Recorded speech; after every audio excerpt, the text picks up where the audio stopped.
As Seneca once said, it is not because things are difficult that we do not dare. It is because we do not dare that they are difficult. Welcome to a journey of rediscovering your confidence. Now imagine waking up each morning, filled not with dread, but with an unshakable belief in your own abilities. Sounds splendid, doesn't it? That's the promise of embracing Seneca's teachings. This ancient philosopher wasn't just a thinker, he was a master in the art of mental fortitude, teaching that confidence isn't a gift bestowed upon a lucky few, but a skill that can be cultivated. In the bustling chaos of modern life, confidence is the armor we wear to face challenges, from nail-biting job interviews to the daunting task of social mingling. Over the next few minutes, we'll explore how Seneca's insights can transform the way you view yourself and the hurdles you encounter. Stick around as we dare to simplify Seneca, making ancient wisdom utterly applicable to your modern life. Imagine Seneca in a modern office facing a nerve-wracking presentation. What would he do? Now, Seneca, a Stoic philosopher from ancient Rome, had a rather intriguing take on confidence. He believed that true confidence doesn't come from the roaring applause of an audience or even from the number of likes on your social media post. No, according to him, confidence originates from within oneself. It is a state of mind, not a gift from external circumstances. Let's consider a scenario in public speaking, a common source of anxiety for many. Picture this. You're about to step onto a stage, your stomach is a knot of nerves, and the audience looks daunting. Here, Seneca would suggest that the real battle is not with the seemingly intimidating crowd or the content of your speech, but with your own thoughts. Seneca famously said, "We suffer more often in imagination than in reality." This is particularly relevant here. Before even uttering a word, your mind might be conjuring up all sorts of catastrophic outcomes, boos, laughter, or blank stares. However, adopting a philosophical mindset, like that of the Stoics, involves recognizing these thoughts for what they truly are, mere projections, not certainties. This approach transforms anxiety into confidence by shifting focus.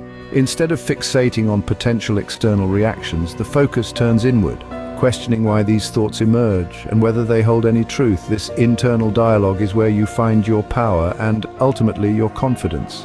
It's about telling yourself, "I have prepared as best as I can, I am here to share what I know, and that is enough."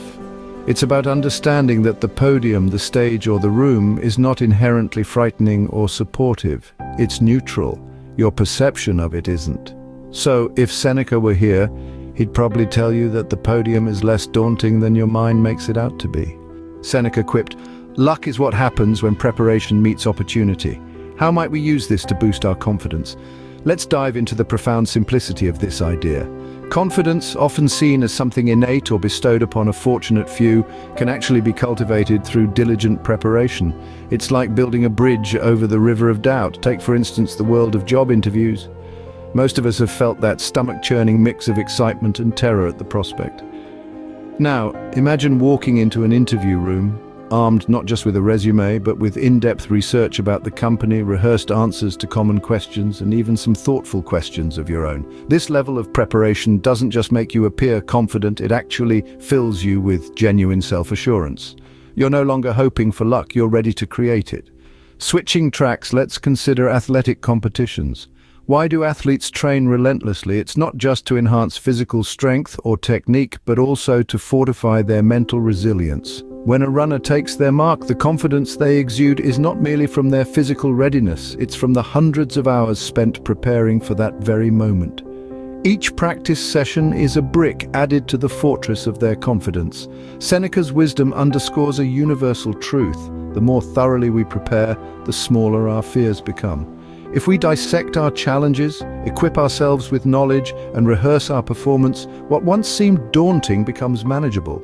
This doesn't eliminate challenges, but it diminishes the anxiety surrounding them, allowing our confidence to flourish.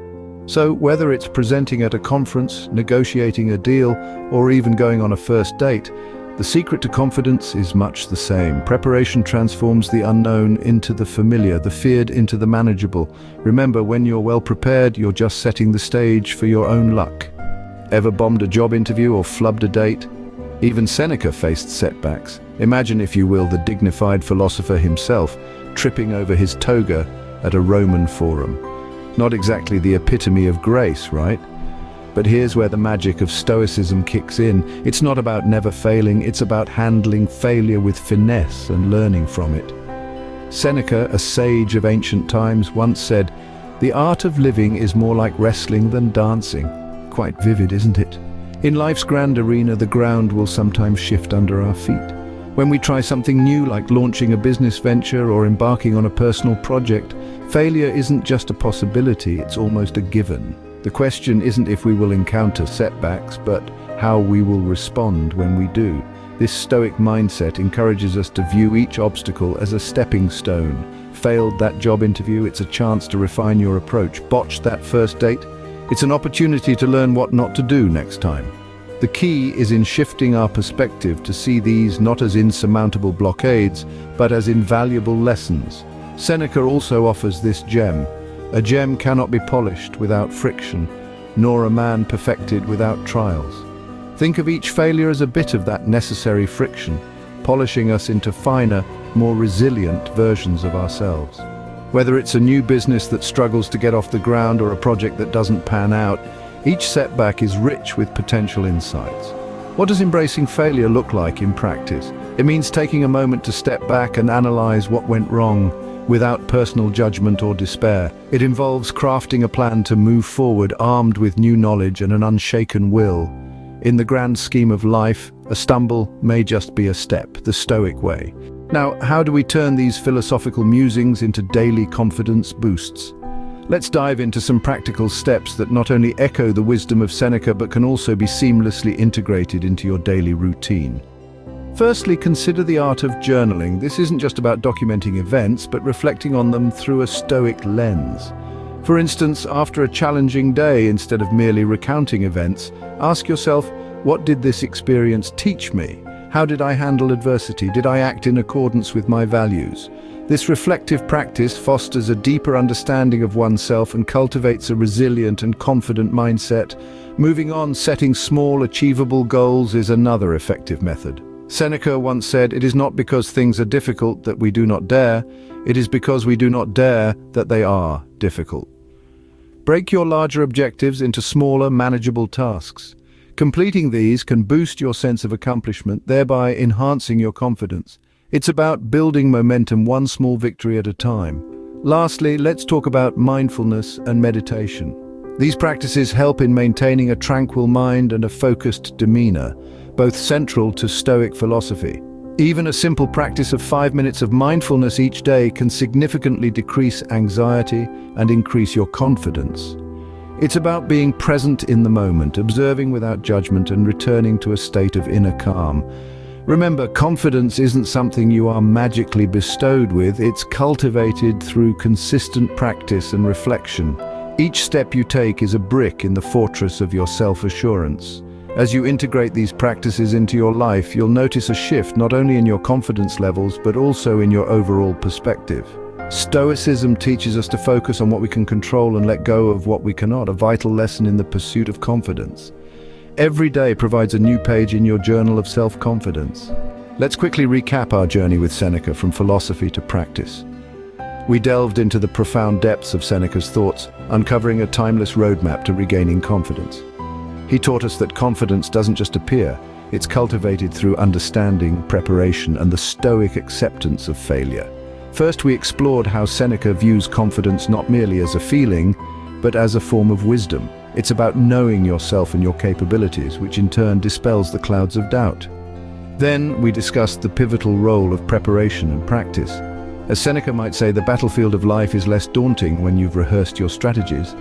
We also embraced the concept of failure as a teacher, not a tormentor. Adopting a Stoic mindset helps us see failure as a stepping stone rather than a stumbling block. Finally, we covered practical steps to integrate these lessons into daily life, ensuring each day is a step towards greater confidence. As we part, remember Seneca's counsel, begin at once to live and count each separate day as a separate life. Start your tomorrow today confidently.